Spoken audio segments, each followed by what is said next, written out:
Students, students, very good morning to all of you. Namaste, Assalamu alaikum, Sat Sri Akal. Myself Suresh Kumar, and today we are going to do second chapter of class 10th mathematics, and the name of the chapter is polynomials.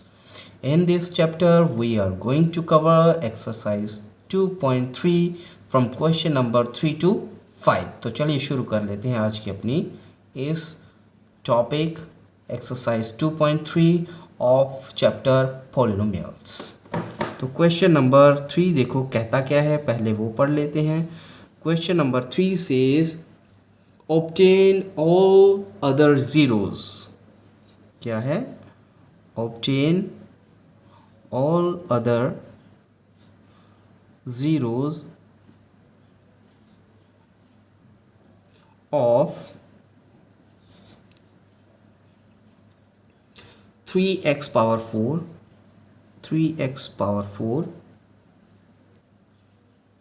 plus 6x power 3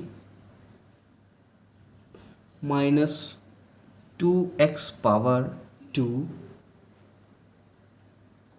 minus 10x and minus 5। ठीक है, इस polynomial के बाकी के zeros आपको निकालने हैं। If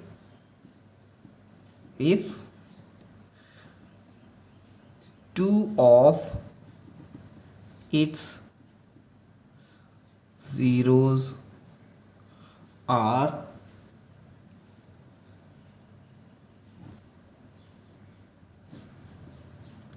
five under root 3 and minus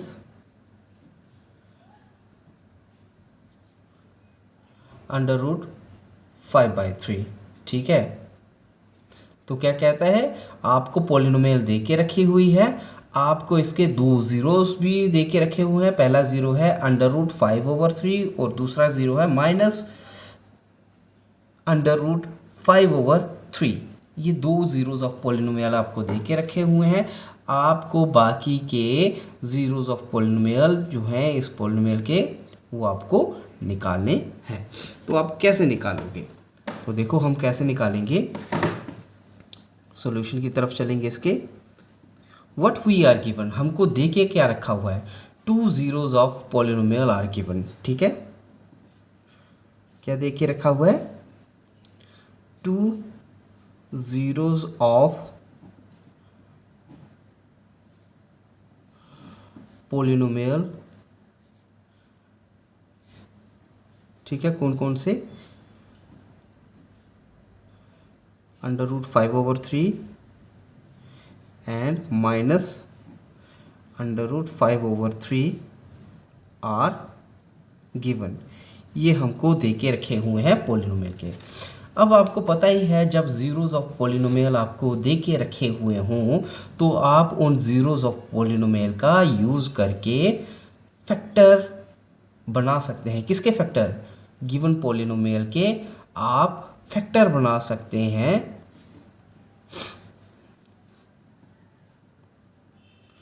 जैसे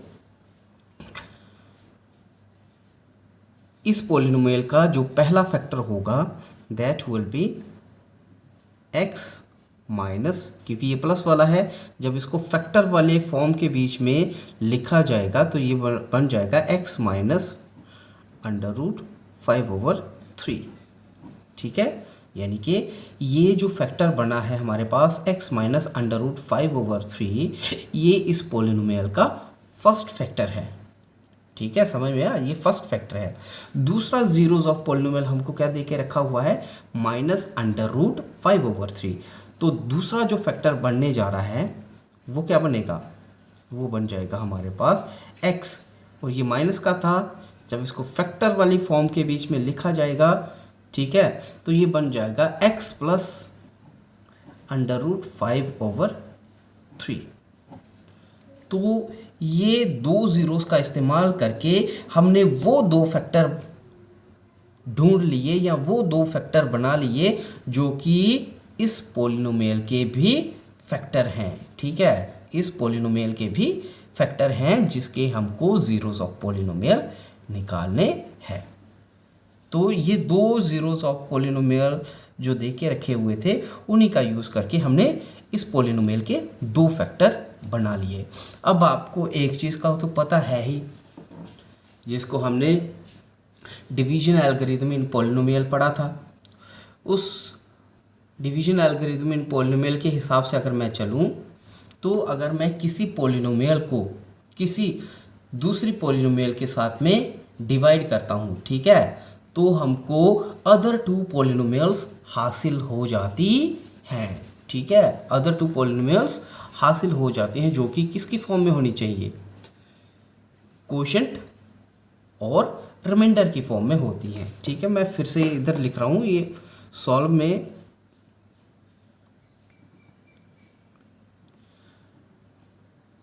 अकॉर्डिंग टू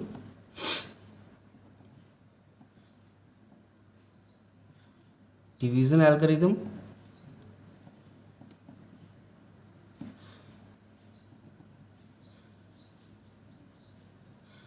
डिविडेंड कह लो या फिर आप px कह लो, इज इक्वल टू डिवाइज़र या फिर आप इसी को क्या कह सकते हो, gx कह सकते हो, इनटू कोशेंट जिसको आप qx कह सकते हो, और प्लस रिमाइंडर। ठीक है, ये आपको पता ही है। तो इसी रिमाइंडर को आप पॉलिनोमियल के केस में rx के साथ में डिनोट करते हो। तो ये चीज़ आपको पता ही है ना, डिवीजन एल्गोरिथम के हिसाब से। तो जब हम एक पॉलिनोमियल को दूसरे पॉलिनोमियल के साथ में डिवाइड करते हैं तो हमें अदर टू पॉलिनोमियल्स qx और rx हासिल होती है, जिसको हम कोशेंट कहते हैं, पॉलिनोमियल कोशेंट इन पॉलिनोमियल। ठीक है, और दूसरा रिमाइंडर इन पॉलिनोमियल फॉर्म। ठीक है, तो ये चीज़ें हमको हासिल होती हैं।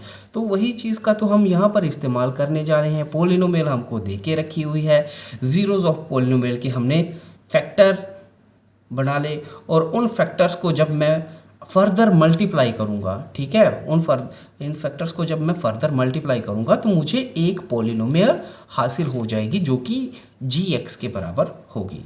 और फिर आगे जाके मैं क्या करूँगा, px को gx के साथ में डिवाइड कर दूँगा, और हमको क्या हासिल हो जाएगा, अगर तो ये कम्प्लीटली डिवाइड हो जाएगी जिसमें रिमाइंडर जो है 0 आएगा, तब हमको qx हासिल हो जाएगा। क्या हो जाएगा हासिल, qx हासिल हो जाएगा। लेकिन अगर रिमाइंडर आ रहा है तो साथ ही साथ हमको rx भी हासिल होगी।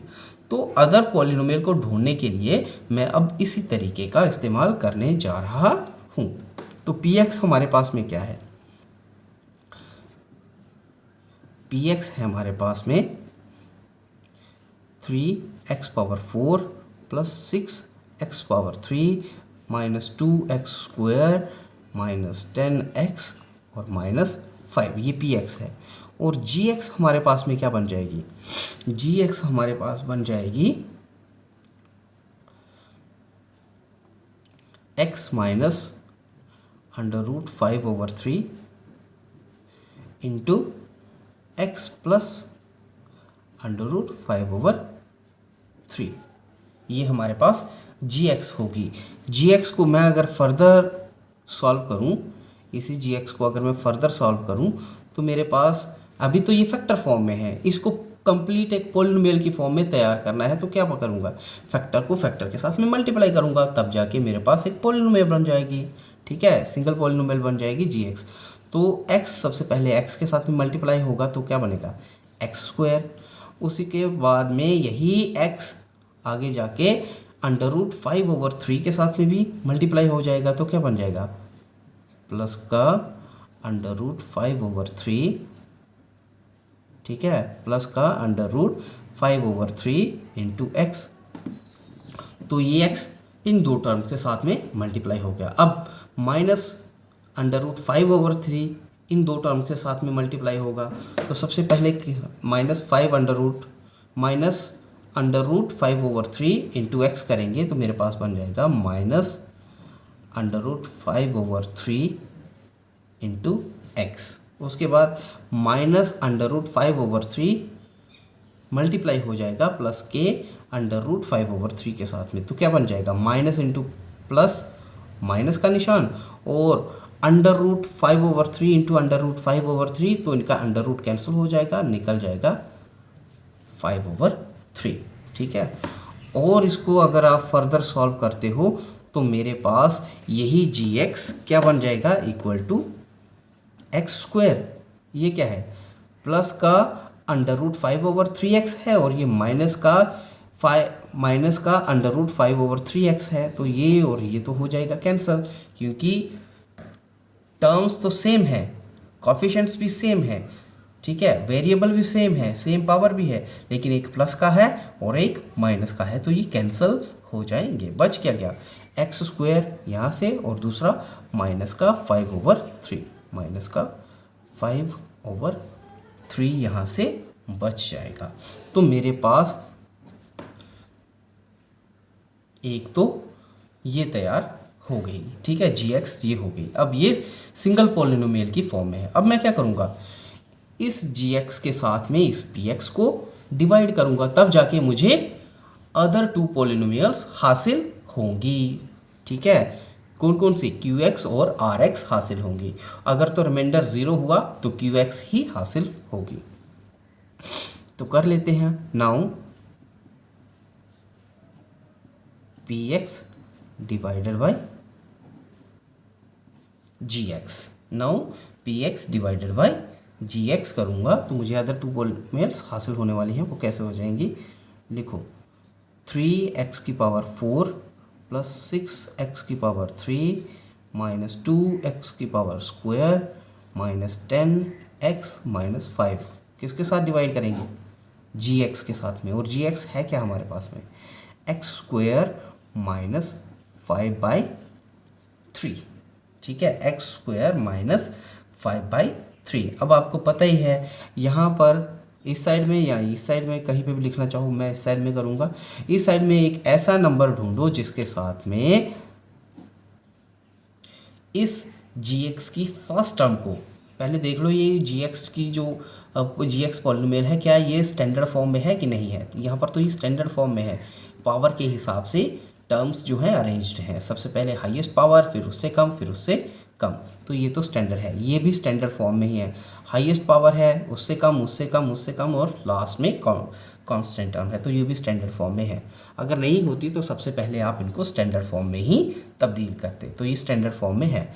आगे जाके मैं क्या करूँगा, यहाँ पर एक नंबर ढूंढो जिसके साथ में इसको मल्टीप्लाई करूँ तो फर्स्ट टर्म के बराबर हो जाए, यानी कि इसकी फर्स्ट टर्म gx की फर्स्ट टर्म के साथ में उस नंबर को मल्टीप्लाई करना है, और इक्वल टू आना चाहिए px की फर्स्ट टर्म के बराबर। तो क्या हो जाएगा, मेरे पास में यहाँ पर x⁴ है, यहाँ पर x² है। ठीक है, मुझे क्या बनाना है, x⁴ तो मुझे इसका मतलब x² एक चाहिए। उसके बाद में यहाँ पर 3x⁴ है, और यहाँ पर क्या है, x² है।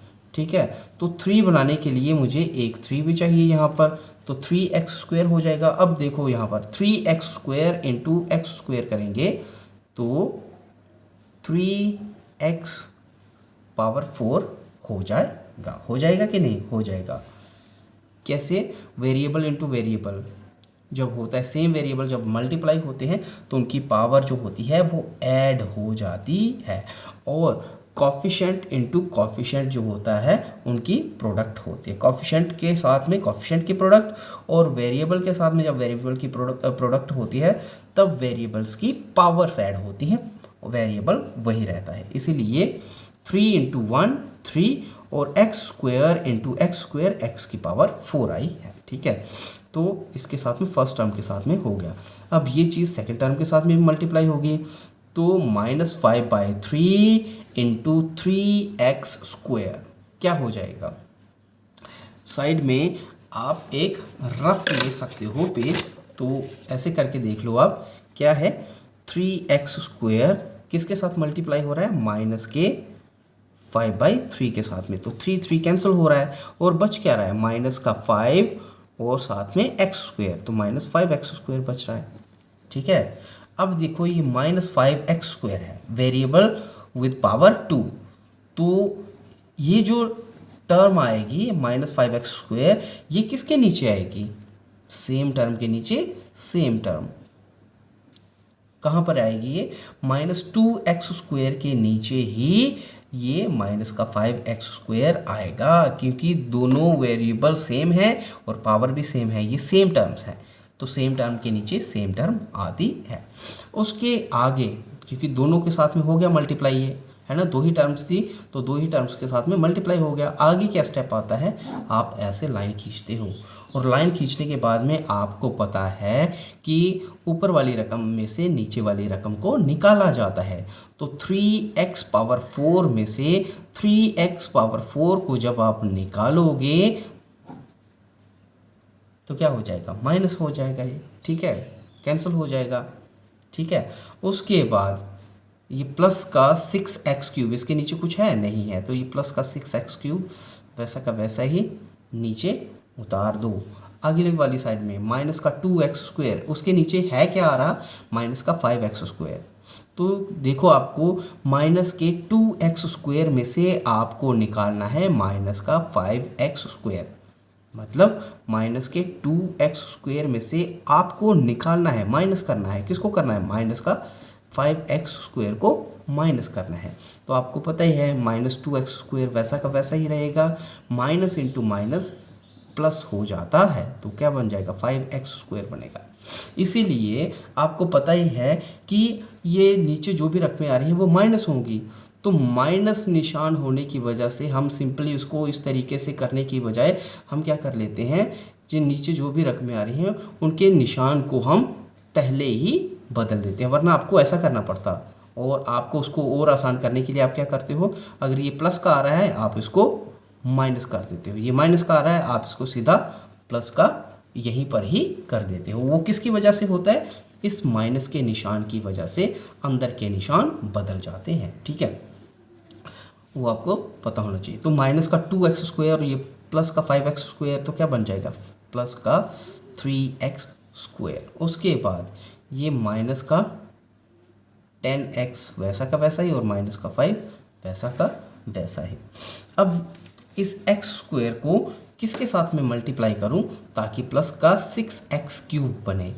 किसके? ये प्लस का x² है, इसको किसके साथ में मल्टीप्लाई करूं ताकि प्लस का ही 6x³ बने? तो प्लस के 6x के साथ में मल्टीप्लाई करूंगा, ठीक है, क्या हो जाएगा?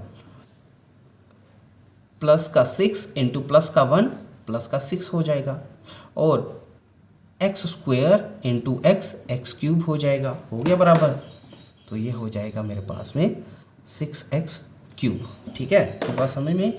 अब ये 6x अगर इसके साथ मल्टीप्लाई हुआ तो इसके साथ में भी हो जाएगा, माइनस के 5/3 के साथ में भी ये 6x मल्टीप्लाई होगा। तो रफ की साइड में मैं कर लेता हूँ, -5/3 के साथ में कौन मल्टीप्लाई हो रहा है? 6x, ठीक है। अब यहाँ पर देखो 3 1 ज़ा 3, 3 2 ज़ा 6, क्या रह गया मेरे पास में? -5 इंटू 2x, तो बन जाएगा माइनस का 10x। क्या बनेगा? माइनस का 10x। ये माइनस का 10x किसके नीचे आना चाहिए? Same variable with same power के नीचे, तो माइनस का 10x यहाँ पर आएगा। अब देखो उनके वेरिएबल भी सेम है और उनकी पावर भी सेम है, तो लाइक टर्म के नीचे लाइक टर्म, ठीक है। उसके बाद में आगे आपको पता ही है माइनस, क्योंकि ऊपर वाली रकम में से नीचे वाली रकम माइनस होगी, तो क्या हो जाएगा? प्लस वाली माइनस में तब्दील हो जाएगी और माइनस वाली प्लस में तब्दील हो जाएगी। या आप सिंपली ऐसा भी देख लो, यहाँ पर भाई अगर समझ नहीं आता, 6x³ में से आप माइनस कर रहे हो प्लस के 6x³ को ही, प्लस के 6x³ को ही आप माइनस कर रहे हो, तो क्या हो जाएगा? 6x³ माइनस 6x³, यानी कि ये प्लस का था इसके साथ में माइनस का साइन आ गया। इसी तरीके से यहाँ पर देखो -10x में से आप निकाल रहे हो माइनस का ही 10x, तो क्या बन जाएगा? -10x, minus into minus plus हो जाता है और प्लस का 10x बन जाएगा, मतलब साइन इसका बदल गया। इसलिए हम इसका निशान सीधे ही पहले ही बदल देते हैं, प्लस वाला होगा तो माइनस कर देते हैं, माइनस वाला होगा तो प्लस कर देते है। ठीक है, तो क्या बन जाएगा ये हमारे पास में, ये और ये कैंसिल हो जाएगा।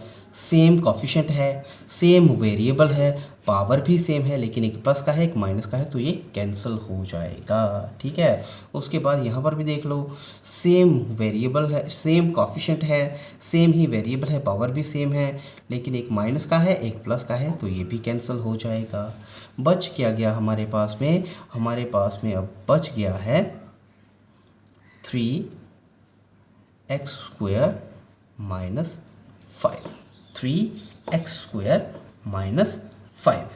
अब बताओ भाई, इस 3x² माइनस 5 को बनाने के लिए मुझे x² माइनस 5/3 को किसके साथ में मल्टीप्लाई करना पड़ेगा।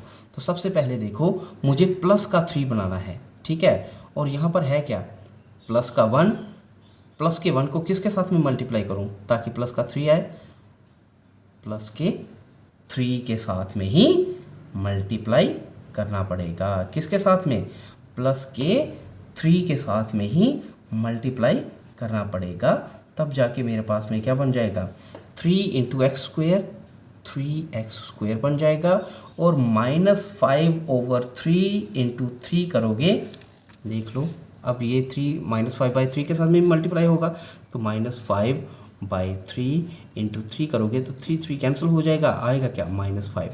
ठीक है, क्या आएगा, -5 आएगा। प्लस वाला था ये माइनस में तब्दील हुआ, माइनस वाला था तो ये प्लस में तब्दील हुआ। वेरिएबल भी सेम है, सेम पावर भी है, कॉफिशेंट भी सेम है, लेकिन एक प्लस का एक माइनस का, तो कैंसिल। यहाँ पर भी कांस्टेंट टर्म है, दोनों 5 हैं, एक माइनस की है एक प्लस की है, तो ये भी कैंसिल। तो यहाँ पर आपके पास में देखो रिमाइंडर क्या आ रहा है, 0। क्या आया, रिमाइंडर 0, यानी कि आपने डिवीजन यहाँ पर कंप्लीट कर ली। और आपके पास में क्वोशंट क्या आ रहा है यहाँ पर, 3x² + 6x + 3। ठीक है, तो अब आप इसी पोलिनोमियल को, ठीक है, ये जो पोलिनोमियल है, इसी पोलिनोमियल को किसके बराबर लिख सकते हो, आप लिख सकते हो इसको, क्योंकि यहाँ पर है क्या, ये रिमाइंडर 0 आ रहा है, इसका मतलब जब रिमाइंडर 0 ही हो गया, ठीक है, 0 को जिस भी वाले नंबर में भी आप जमा करोगे तो कोई फ़र्क तो पड़ने वाला है नहीं है। तो इसका मतलब अब ये जो पोलिनोमियल है px जो है वो gx × qx है, और qx हमारे पास में क्या आ रहा है, 3x² + 6x + 3। तो हम यहाँ पर लिख सकते हैं कि px यहाँ पर इक्वल टू आ रहा है किसके, gx, और gx हमारे पास में क्या आ रहा था, फर्स्ट वाली पोलिनोमियल जो हमने निकाली थी x² - 5/3, ये क्या था हमारे पास में gx, और qx क्या आ रहा है, qx हमारे पास में आ रहा है 3x² + 6x और +3। ठीक है, तो px को हम 2 फैक्टर की फॉर्म में लिख सकते हैं। उसके बाद अगर आप इसको ध्यान से देखो, इस वाले को, इसको क्या आप स्प्लिट कर सकते हो मिडिल टर्म को, क्योंकि आपको ज़ीरोज़ ऑफ पोलिनोमियल निकालने हैं। क्या निकालने हैं, ज़ीरोज़ ऑफ पोलिनोमियल निकालने हैं। किसके, पोलिनोमियल px के ज़ीरोज़ ऑफ पोलिनोमियल निकालने हैं। तो ज़ीरोज़ ऑफ पोलिनोमियल इस px के तभी निकलेंगे जब ये px = 0 होगी। समझ में आया, जब ये px = 0 होगी, इसका मतलब ये हो गया कि x² - 5/3 × 3x² + 6x + 3, ये भी = 0 होना चाहिए। होना चाहिए कि नहीं, होना चाहिए। अब इसका तो हमको पता है, ये वाली टर्म कब आई थी, जब हमको 2 ज़ीरोज़ ऑफ पोलिनोमियल दे के रखे हुए थे। तो इसके तो 2 ज़ीरो आप निकाल लोगे, जो कि क्या रहा था, +√5/3, और दूसरा क्या रहा था, -√5/3। वो इसी से है ना, इस वाली टर्म से ही निकले थे। इस वाली टर्म से कौन कौन से ज़ीरो निकलेंगे वो हमको ढूंढने हैं, लेकिन उससे पहले हम इसको मिडल वाली टर्म को स्प्लिट करके इसका फर्दर फैक्टर बना लेंगे। कैसे बना लेंगे, x² - 5/3 को वैसा का वैसा ही रहने दो, इस वाली क्योंकि ये क्वाड्रेटिक पॉलिनोमियल है, तो क्वाड्रेटिक पॉलिनोमियल को हम फर्दर फैक्टराइज कर सकते हैं by splitting it's middle term. तो स्प्लिट कर लो, क्या बन जाएगा, स्प्लिट करना आता है कि नहीं, इस साइड में कर रहा हूँ मैं, यानी कि मल्टीप्लाई करके इस तरीके से दो ऐसे नंबर ढूंढने हैं जिनको अगर आप मल्टीप्लाई करोगे तो उनका प्रोडक्ट इस 3 और इस 3 के प्रोडक्ट के बराबर हो। 3 इंटू 3 मतलब coefficient of x square into constant term के प्रोडक्ट के बराबर हो। ठीक है, दो नंबर ऐसे ढूंढने जिनका product coefficient of x square into constant term के बराबर हो। 3 इंटू 3 9 के बराबर हो, मतलब दूसरे लफ्ज़ों में ये कह सकता हूँ। और अगर आप उन दो नंबरों को जमा करते हो तो आपके पास में जो मिडल टर्म है उस मिडल टर्म के कोफिशिएंट के बराबर हो, 6 के बराबर हो। तो वो दो नंबर कौन कौन से हो सकते हैं, 3 हो सकते हैं कि नहीं। 3 इंटू 3 करोगे तो 9 आ जाता है और 3 प्लस 3 करोगे तो 6 आ जाता है। तो दो नंबर आपने ढूंढ लिए, एक ये है प्लस का 3, दूसरा भी प्लस का 3 ही है। तो आप अब इसी पॉलिनोमियल को स्प्लिट करके, मिडिल टर्म को स्प्लिट करके एक नए तरीके से लिख सकते हो। क्या लिख सकते हो, 3x स्क्वेयर वैसा का वैसा ही, मिडिल टर्म को स्प्लिट किया था तो क्या आया था, प्लस का 3, साथ में उसके वेरिएबल x भी आएगा। दूसरा क्या आया था, दूसरा भी प्लस का 3 ही था, उसके साथ में भी x आएगा, तभी तो 3x प्लस 3x 6x हुआ होगा, है ना। 6x को हमने तोड़ करके 3x लिख लिया। और ये 3 कहाँ से आ रहे हैं, बाय स्प्लिटिंग मिडिल टर्म। ठीक है, ये समझ में आया। उसके बाद लास्ट का 3 वैसा का वैसा ही और इक्वल टू 0। उसके बाद क्या हो जाएगा, x square minus 5/3 equal to, देखो इन दोनों के बीच में से, इन टर्म्स के बीच में से, इन टर्म्स के बीच में से कॉमन क्या निकलेगा, इसमें भी x है, इसमें भी x है, इसमें भी 3 है, इसमें भी 3 है। तो 3x क्या मैं कॉमन निकाल सकता हूँ, निकाल सकता हूँ। तो 3x को मैंने निकाला कॉमन।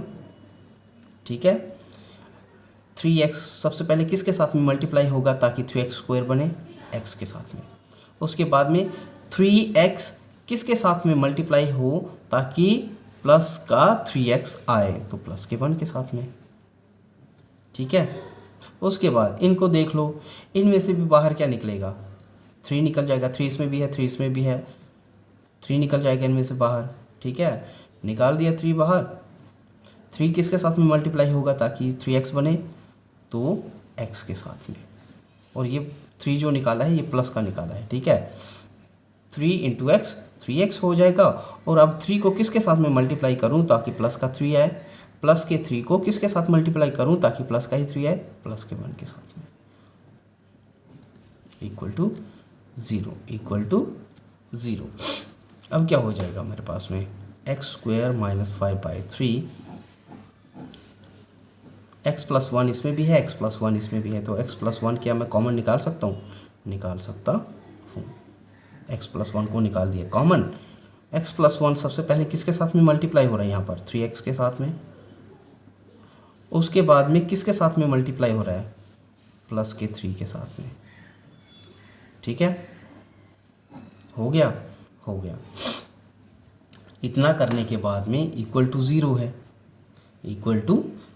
है। अब एक चीज़ का तो आपको पता ही है, ये पॉलिनोमियल 0 कब आएगी। ठीक है, ये पॉलिनोमियल जो है इक्वल टू 0 कब आएगी, ये इक्वल टू 0 तब आएगी जब इस वाली साइड में अगर मैं देखूं तो या तो ये वाला फैक्टर 0 होना चाहिए, ठीक है, या फिर ये वाला फैक्टर 0 होना चाहिए, या फिर ये वाला फैक्टर 0 होना चाहिए। कोई सा भी एक फैक्टर इसमें से 0 अगर हो जाता है तो पूरा का पूरा पॉलिनोमियल 0 हो जाएगा। वो तो आपको पता ही है, 0 जिसके भी साथ में मल्टीप्लाई होगा वो पूरे के पूरे नंबर्स को ही 0 बना देता है। ठीक है, और अगर कोई नंबर फैक्टर्स की फॉर्म में लिखा हुआ है और उस फैक्टर में से एक भी फैक्टर अगर 0 है तो वो पूरे के पूरे नंबर को 0 बना देता है। इतना भी आपको पता होना चाहिए। तो इसके अकॉर्डिंग अगर मैं चलूँ तो 3 कंडीशंस पैदा होती हैं when 3x plus 3 is equal to 0। मान लेते हैं सबसे पहले ये वाली टर्म 0 होती है, तब भी ये पूरा का पूरा पॉलिनोमियल 0 हो जाएगा। तो मैं इस टर्म को इक्वल टू 0 किया तो क्या आएगा, x इक्वल टू -3 ओवर 3, 3 1 सा 3, 3 1 सा 3, तो इक्वल टू -1 आ रहा है। पहला ज़ीरो हमारे पास में, ठीक है, जो अननाउन था वो आ रहा है -1। दूसरा ज़ीरो क्या आता है? दूसरा ज़ीरो कब आएगा? जब ये वाला फैक्टर ज़ीरो होता है। Now when x + 1 is equal to 0, तब भी क्या हो जाएगा? x इक्वल टू -1 आएगा।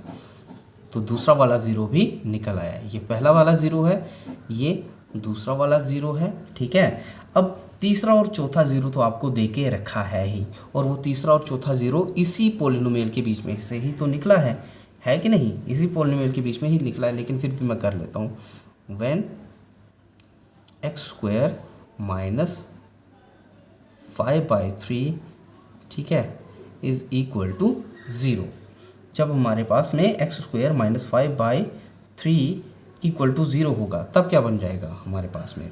तब हमारे पास में बन जाएगा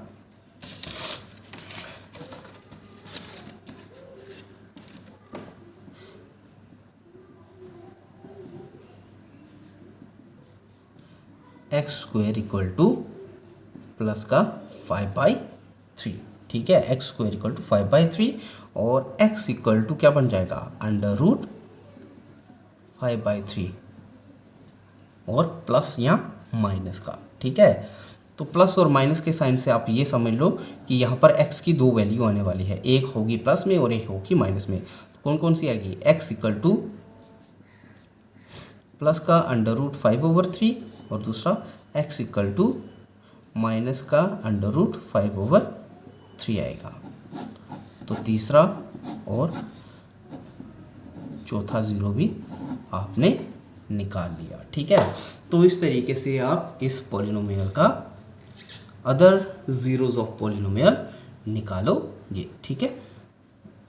चलते हैं इसके क्वेश्चन नंबर 4 की तरफ। क्वेश्चन नंबर 4 की तरफ देखो, क्वेश्चन नंबर 4 क्या कहता है। क्वेश्चन नंबर 4 देखो हमको कहता है, on dividing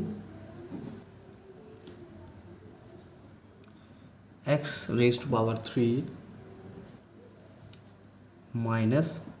3x⁻² plus x + 2, ठीक है, bye a polynomial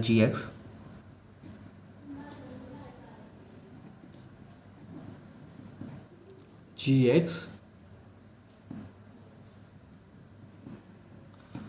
the quotient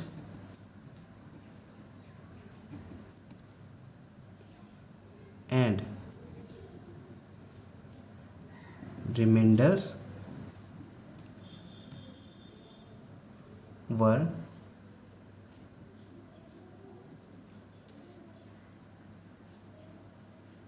x-2 and -2x + 4 respectively.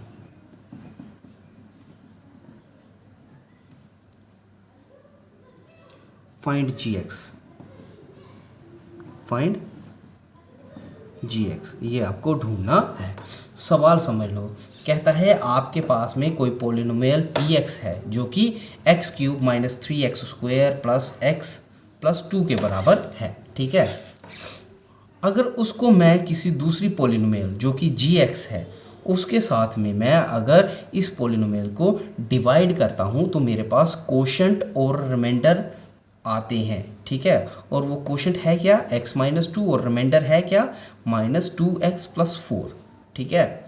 उसके बाद वो कहता है फाइंड gx, आपको gx को ढूंढना है। तो हम क्या करेंगे, लिखेंगे अकॉर्डिंग टू, ये सॉल्यूशन नंबर 4 है, सॉल्यूशन नंबर 4 है। According to division algorithm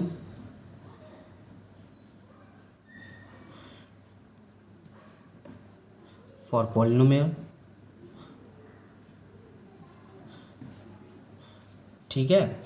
division algorithm for polynomial के अकॉर्डिंग अगर मैं चलता हूँ तो मेरे पास में P x is equal to ji x into Q x plus are x होता है, वेयर पी एक्स इज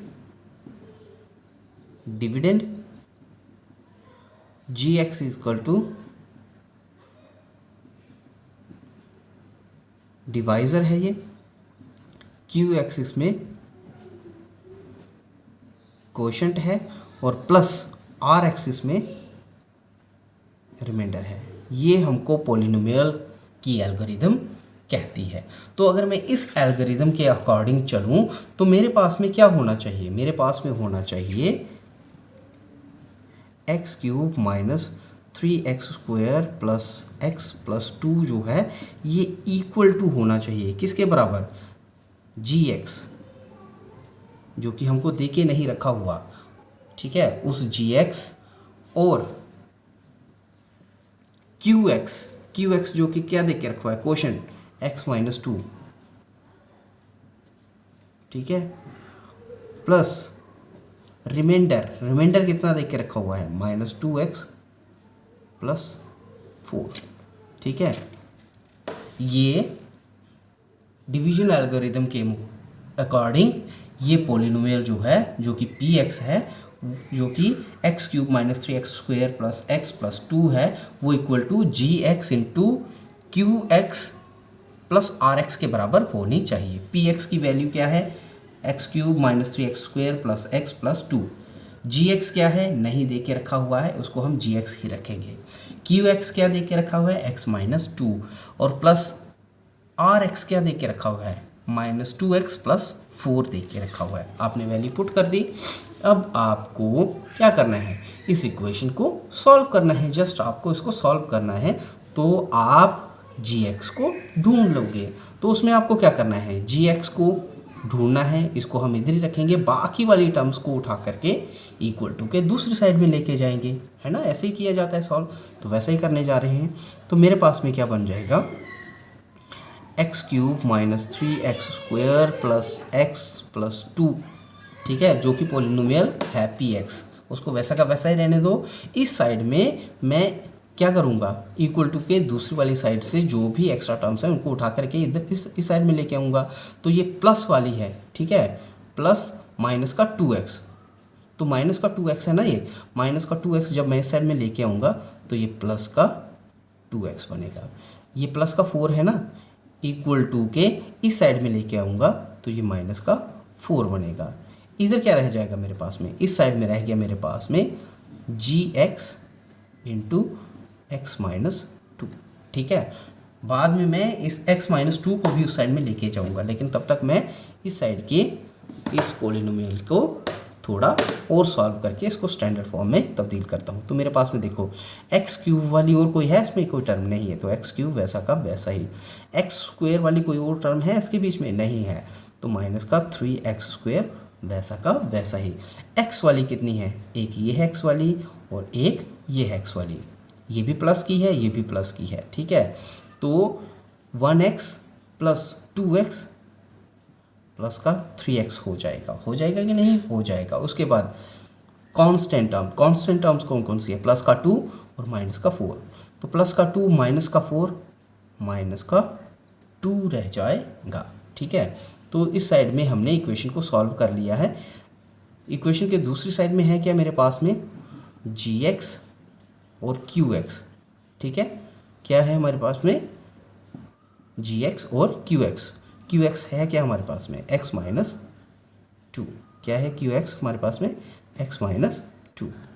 अब क्या करेंगे हम, इस एक्स माइनस 2 को, जो कि यहाँ पर जी एक्स के साथ में मल्टीप्लाई हो रहा है, जब इक्वल टू के साइड में लेके जाऊँगा तो ये डिवाइड बन जाएगा, यानी कि ये पॉलिनोमियल पी एक्स जो है वो डिवाइड हो जाएगी क्यू एक्स के साथ में, हो जाएगा कि नहीं होगा।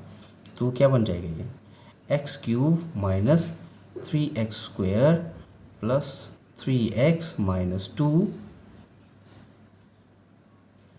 Divided by x minus 2 equal to gx। अब निकलेगी gx की वैल्यू, लेकिन उससे पहले मुझे ऊपर वाली पोलिनोमियल को नीचे वाली पोलिनोमियल के साथ में डिवाइड करना पड़ेगा, तभी तो निकलेगी वैल्यू। तो कर लेते हैं हम। लिखता हूँ आगे मैं इसी को यहीं पर कर लूँगा, इक्वल टू gx है ना ये, तो क्या निकल जाएगा मेरे पास में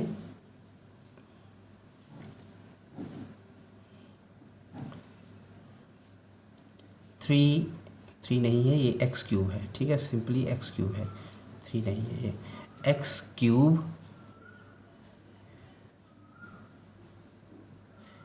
cube minus 3x square plus 3x और minus 2।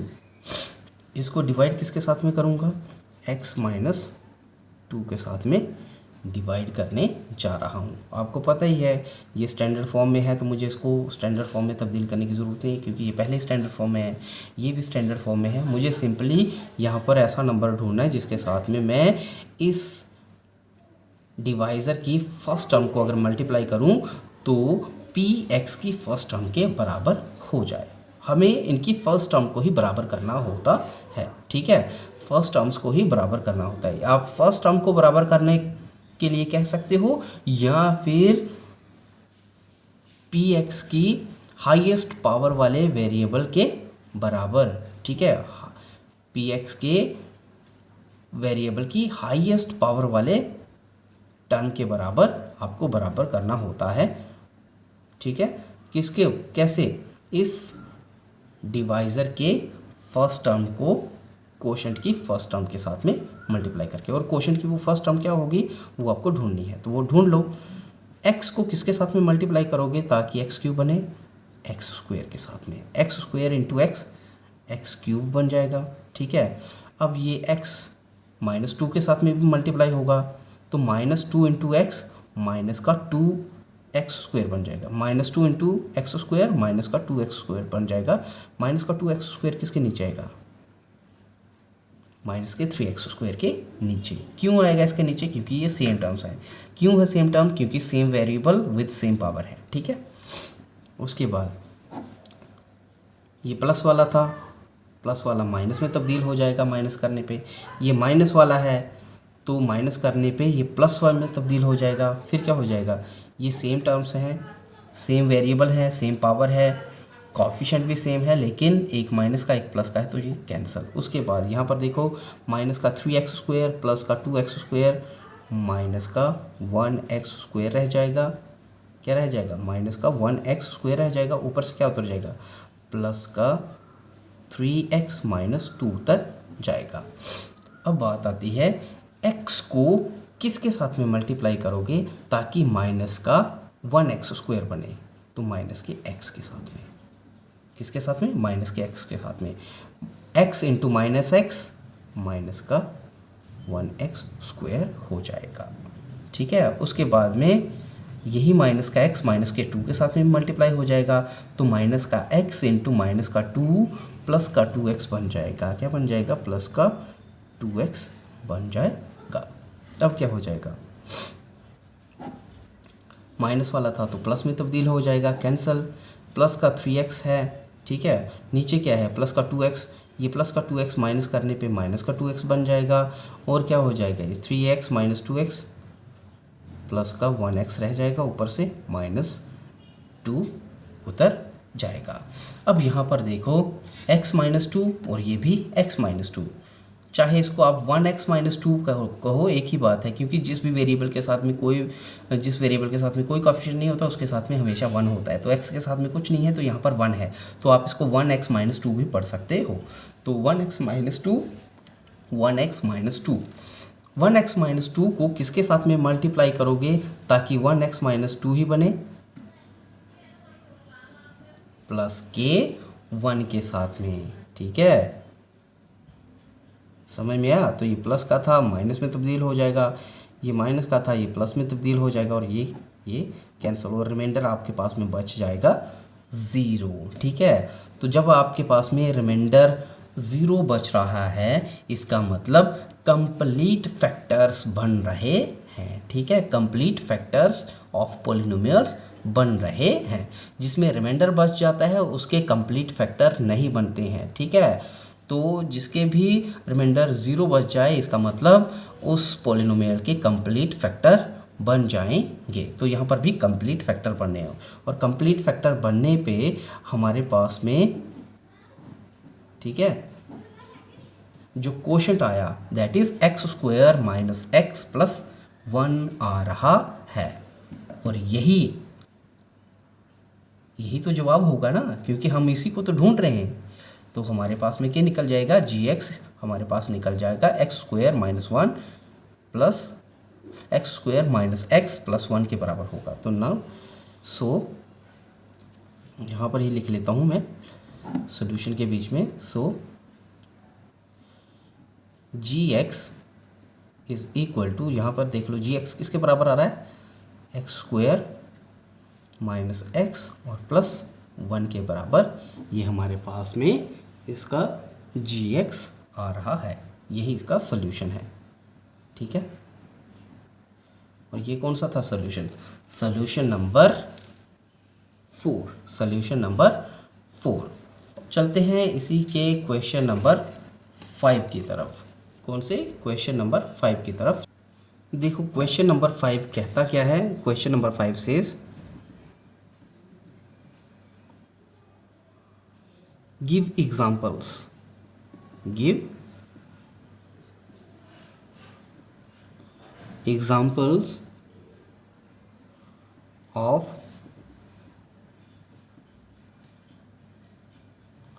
polynomial px, gx, qx and rx which satisfy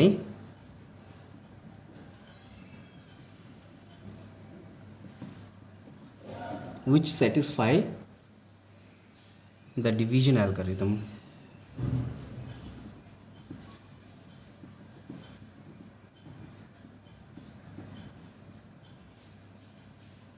ठीक है, डिवीजन एल्गोरिदम को वो सेटिस्फाई करनी चाहिए।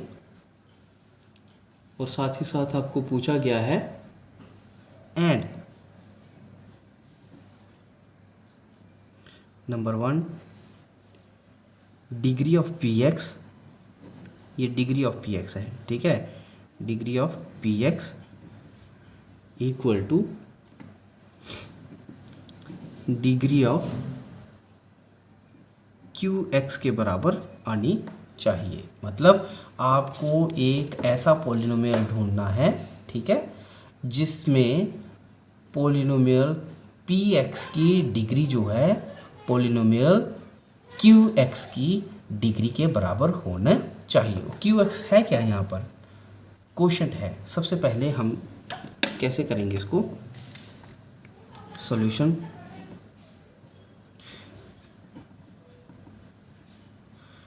Division algorithm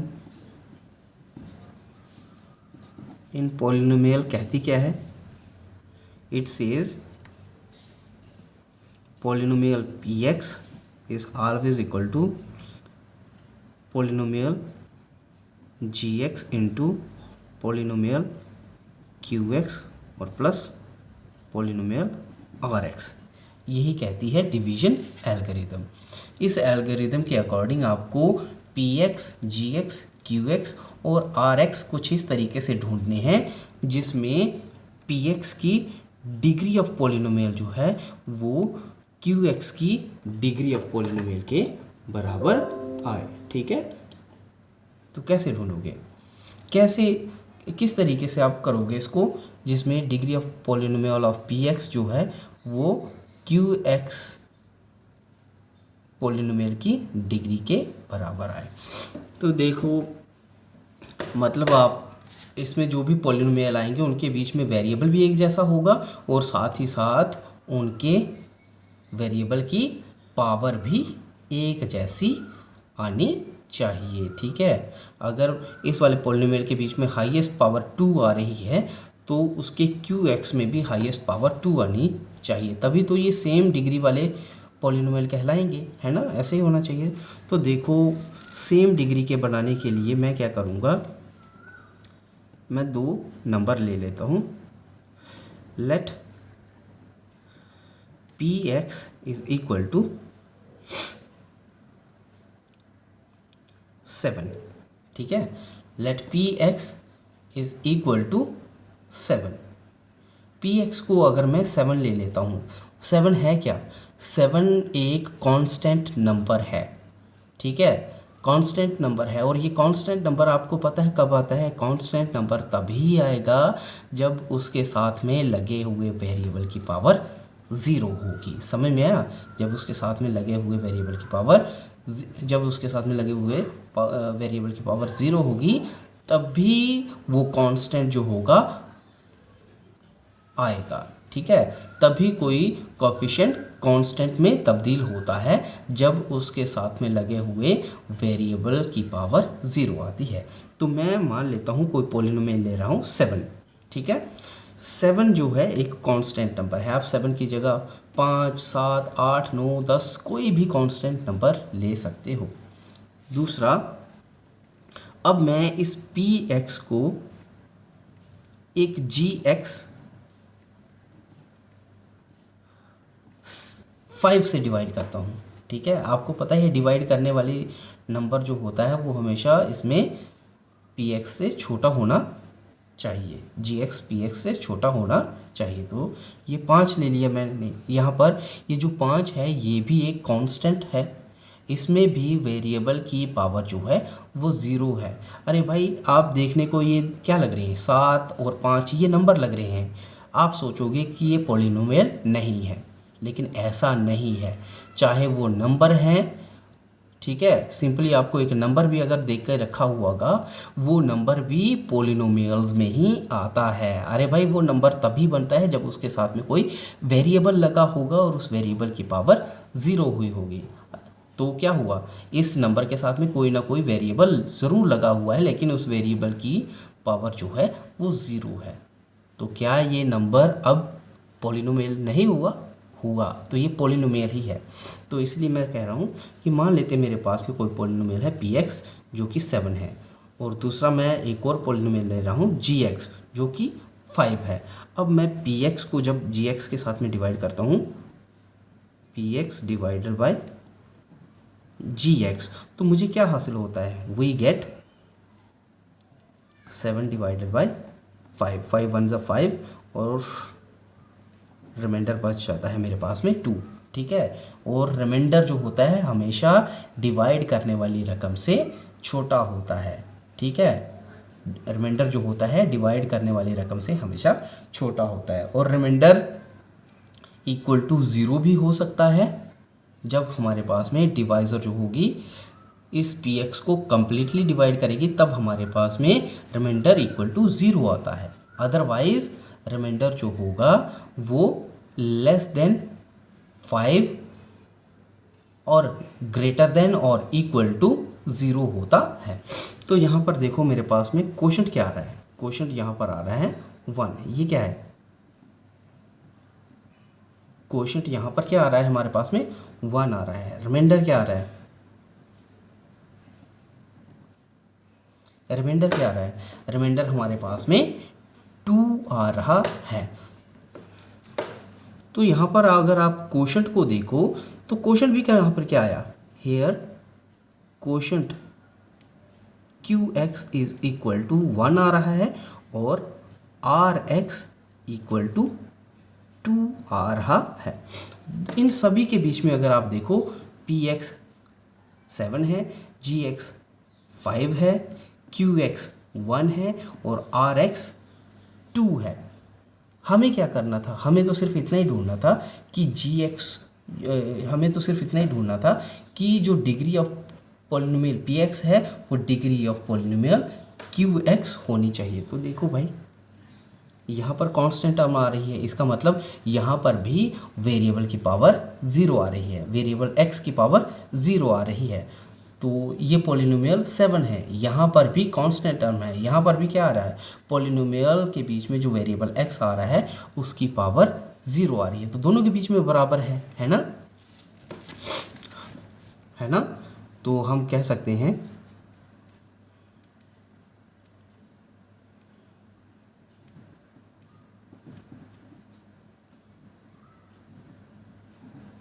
degree of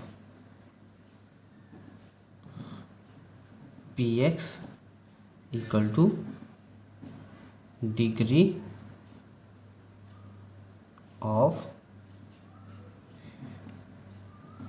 qx आ रही है। कैसे, px हमारे पास में क्या है 7 into x raise to power 0, लिख सकता हूँ कि नहीं लिख सकता हूँ। qx क्या आ रहा है हमारे पास में, qx आ रहा है हमारे पास में 1 इंटू एक्स डिग्री 0, तो दोनों की डिग्री 0 आ रही है कि नहीं, है, बराबर है। px इक्वल टू qx आ रहा है, degree of px equal to degree of qx आ रहा है। तो वो नंबर हमने ढूंढ लिए, हमने px भी ढूंढ लिया, gx भी ढूंढ लिया, qx भी ढूंढ लिया और rx भी ढूंढ लिया। अब मुझे इसको चेक करके देखना है डिवीज़न एल्गोरिदम के अकॉर्डिंग, ठीक है, क्या ये हमने जो चुने हैं वो सही है कि नहीं। तो according to division algorithm, according to division algorithm चलें तो मेरे पास में क्या होना चाहिए, px equal to gx into qx plus rx होना चाहिए। तो क्या बन जाएगा मेरे पास में, px तो हमने लेके रखा था 7 इक्वल टू gx क्या था, डिवाइड करने वाला नंबर, और डिवाइड करने वाला नंबर क्या था हमने लेके रखा 5 इंटू कोशेंट क्या आया था 1, ठीक है, और प्लस रिमाइंडर क्या आ रहा है 2, क्या ये बराबर हो रहा है, हो रहा है 7 इक्वल टू 7। तो हमने यहाँ पर ये डिवीज़न एल्गोरिदम के अकॉर्डिंग भी हमने इसको चेक करके देख लिया, और ये जो हमने चुने हैं px gx rx qx जो हमने ढूंढे हैं वो इस डिवीज़न एल्गोरिदम को सेटिस्फाई कर रहे हैं। तो यहाँ पर आप कंफ्यूज मत हो जाना कि ये हमने यहाँ पर सिर्फ नंबर चूज़ करके रखे हुए हैं, नहीं, ये नंबर भी हैं और ये पॉलिनोमियल्स के बीच में भी आते हैं। क्यों, क्योंकि यहाँ पर इन नंबर्स के साथ में, क्योंकि ये कांस्टेंट है, कांस्टेंट के साथ में कोई कांस्टेंट तभी आता है जब उसके साथ में लगे हुए वेरिएबल की पावर 0 होती है ना। Any number when raised to power 0 is equal to 1। तो यहाँ पर क्या हुआ होगा 7 into x raise to power 0, x raise to power 0 मतलब 1, तो 7 इंटू 1 7 आया होगा, और यहाँ पर 1 इंटू 1 1 आया होगा, ठीक है। तो दोनों के बीच में यहाँ पर वेरिएबल्स की डिग्री ऑफ पॉलिनोमियल जो है वो सेम आ रही है, और वही हमने प्रूव भी करना था और डिवीजन एल्गोरिथम के अकॉर्डिंग इसको लिखना भी था। चलते हैं इसी के सेकंड पार्ट की तरफ। अब कहता है सेकंड पार्ट क्या है इसका, सेकंड पार्ट में आपको कहता है कि degree of qx, degree of qx should be equal to degree of rx। इसमें भी आपको क्या करना है, एक ऐसा पॉलिनोमियल ढूंढना है, ठीक है, जिसके qx मतलब कोशेंट जो है उसकी डिग्री ऑफ पॉलिनोमियल और जो rx है रिमाइंडर जो आ रहा है उसकी डिग्री ऑफ पॉलिनोमियल एक जैसी होनी चाहिए, एक जैसी होनी चाहिए। तो यार इसी एग्जांपल को मैं कंटिन्यू करके आगे लेता जाऊंगा, तो आप इसी से ही सब कुछ ढूंढ सकते हो, सब कुछ बराबर कर सकते हो। देखो अब मैं क्या करूँगा, लेट px इक्वल टू, मान लेते हैं px जो है मैं अब कितना ले रहा हूँ 19 ले रहा हूँ, कितना ले रहा हूँ 19, और gx जो ले रहा हूँ वो कितना ले रहा हूँ, वो ले रहा हूँ मैं 5। नाउ px डिवाइडेड बाई जब आप जी एक्स करोगे तो आपके पास में अदर टू पॉलिनोमियल्स जो कि क्यू एक्स और आर एक्स है वो निकल जाएंगे। वो क्या आ जाएंगे, 19 डिवाइडेड बाई 5 है ना। पी एक्स को जी एक्स के साथ में डिवाइड करोगे, 5 3 ज़ा 15 और रिमाइंडर बच जाएगा 4। ये क्या है, ये है आपके पास में क्यू एक्स और ये क्या है आपके पास में, ये है आपके पास में आर एक्स। अब देखो यहाँ पर क्यू एक्स और आर एक्स को देखो, ये भी कांस्टेंट है, ये भी कांस्टेंट है। ये कांस्टेंट कब आए होंगे, जब इनके साथ में वेरिएबल की पावर 0 होगी। ठीक है, तो इसमें भी वेरिएबल की पावर 0 है, इसमें भी वेरिएबल की पावर 0 है, इसमें भी डिग्री ऑफ पॉलिनोमियल 0 आएगी, इसमें भी डिग्री ऑफ पॉलिनोमियल 0 आएगी। तो आपने वो क्या पॉलिनोमियल ढूंढ ली और उस पॉलिनोमियल के P x, ji x, Q x, are x वो सब ढूंढ लिए हैं जिनको हमने ढूंढना था। तो अब चलते हैं,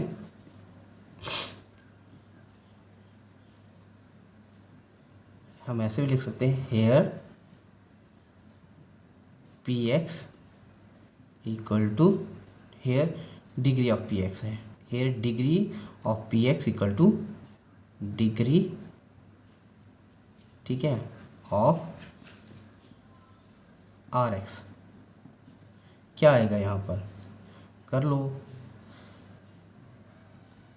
पी एक्स नहीं है, कितना है, हमको क्या ढूंढना था, क्यू एक्स के साथ में। ठीक है, आर एक्स और क्यू एक्स। तो here degree of q x equal to degree of r x किसके बराबर आएगा, आर एक्स कितना आ रहा है हमारे पास में 4 को मैं लिख सकता हूँ 4 इंटू एक्स रेस्ट पावर 0। दूसरी साइड में क्यू कितना आ रहा है 3, इसी 3 को मैं लिख सकता हूँ 3 इंटू एक्स रेस्ट पावर 0। दोनों के बीच में सेम डिग्री ऑफ पॉलिनोमियल आ रही है। ठीक है, समझ में आया, सेम डिग्री ऑफ पॉलिनोमियल आ रही है। अब इसी को आप डिवीजन एल्गोरिथम के अकॉर्डिंग भी चेक करके देख लेते हो। According to division algorithm,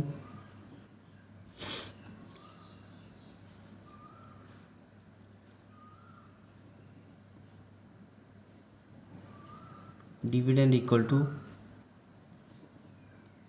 divisor into quotient plus remainder होता है। यहाँ पॉलिनोमियल के केस में बोलूँ तो p x equal to ji x into Q x plus are x होता है। जो हमने ढूंढे हैं उन्हीं की वैल्यू पुट करके देख लेते हैं। पी एक्स हमने लेके रखा था 19 इक्वल टू जी एक्स था, डिवाइड करने वाली रकम थी हमारे पास में 5 इंटू क्यू एक्स हमारे पास में आ रहा था 3 और प्लस रिमाइंडर हमारे पास में आ रहा था 4। तो 19 इक्वल टू 15 प्लस 4, 19 इक्वल टू 19 आता है। मतलब जो हमने p x, ji x, are x जो भी है चुन के रखे हैं या ढूंढे हैं वो इस डिवीजन एल्गोरिथम को भी सेटिस्फाई कर रहे हैं। ठीक है, हेंस सेटिस्फाइंग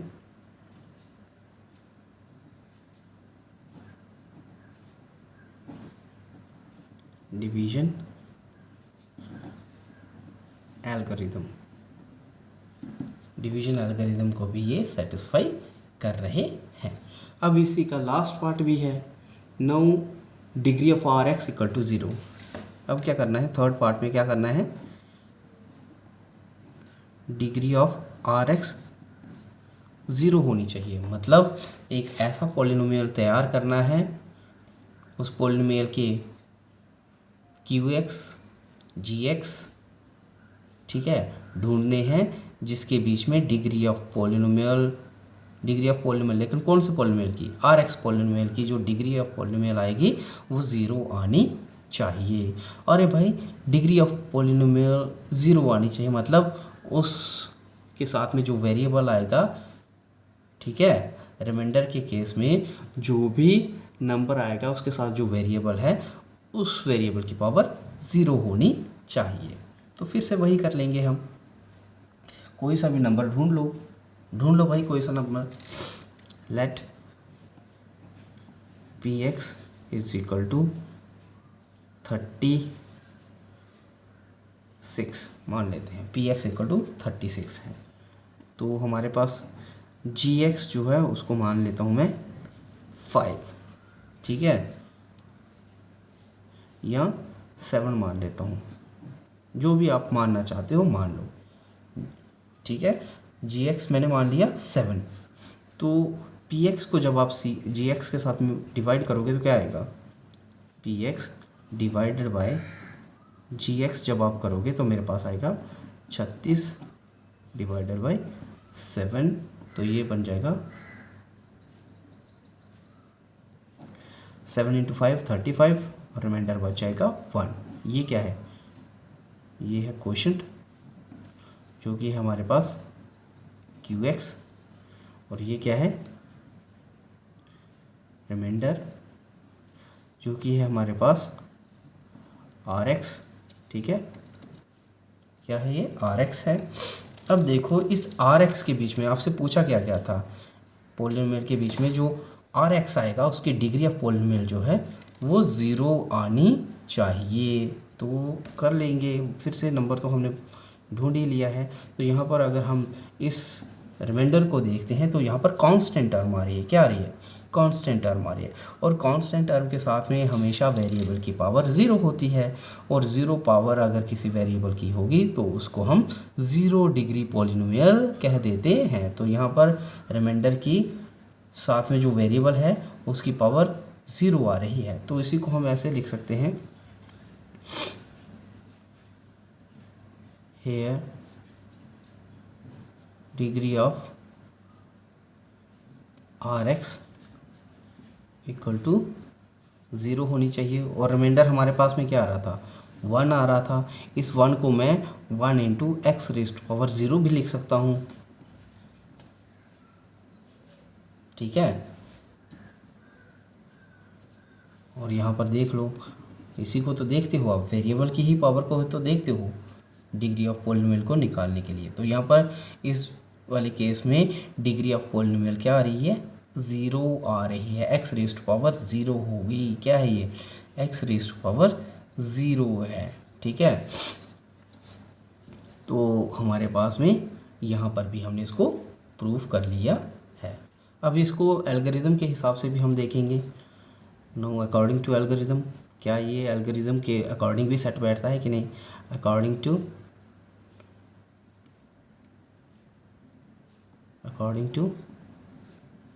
डिवीजन एल्गोरिदम के हिसाब से चलें तो हमारे पास में क्या होना चाहिए, p x equal to ji x into Q x plus are x होना चाहिए। तो पी एक्स हमने क्या मान के रखा था, 36 लिखा, इक्वल टू जी एक्स क्या था, डिवाइड करने वाली रकम 7 इंटू क्यू एक्स क्या आया था 5, और रिमाइंडर क्या आया था 1 आ रहा था। तो 36 इक्वल टू 35 प्लस 1 आ रहा है, और ये बन जाएगा 36 equal to 36, left hand side equal to right hand side. तो हमने यहाँ पर भी अकॉर्डिंग टू डिवीजन एल्गोरिथम के हिसाब से भी हमने चेक करके देख लिया।